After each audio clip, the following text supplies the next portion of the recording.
À l'embouchure de l'Aulne, la petite commune de Landévennec, avec son abbaye, est une étape incontournable pour ceux qui se laisseraient convaincre par une descente du fleuve. Ici, des bénédictins poursuivent la vie monastique implantée par saint Guénolé. Un musée aménagé sur le site de l'ancienne abbaye présente 15 siècles d'histoire. Visite guidée.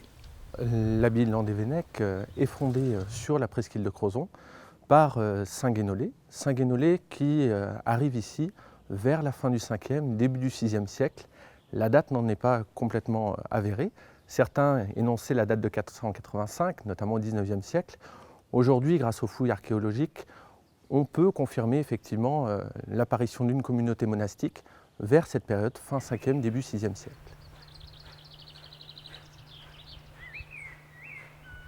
Toute l'histoire que je vous raconte, elle nous est transmise par les moines qui ont vécu ici à travers la légende dorée de saint Guénolé, des manuscrits remontant notamment au 9e siècle.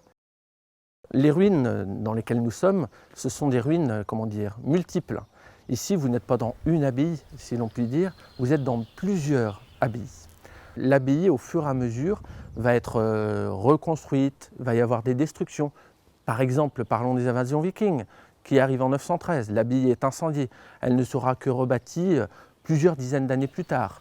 Il y aura d'autres invasions qui arriveront, notamment les Anglais. En fait, cette abbaye n'a de cesse d'être démolie et de renaître, j'allais dire, de ses cendres. Et ceci va se faire jusqu'au XVIIIe siècle et disons la Révolution française qui va provoquer, par voie de conséquence, les ruines que vous voyez aujourd'hui. Effectivement, nous nous trouvons dans l'église abbatiale. Au niveau où nous sommes au sein de l'église romane, donc, qui remonte au XIe siècle. Cette église romane avait été précédée notamment par un édifice carolingien, tout à fait remarquable, mais 2 fois plus petit en termes de superficie. L'église romane que vous apercevez ici est assez monumentale. C'est une église en fait qui a été quelque peu remodifiée puisque autour de nous, les ruines que vous pouvez apercevoir ne sont pas que des ruines médiévales. Vous pouvez vous apercevoir qu'autour de moi, il y a des piles remplies de végétation. C'est le propriétaire du 19e siècle, un certain Louis de Chalut, qui a racheté ces vestiges en 1875 et a décidé de réaménager quelque peu ces ruines. Toutes les piles qui possèdent de la végétation, ce sont des reconstitutions du 19e siècle.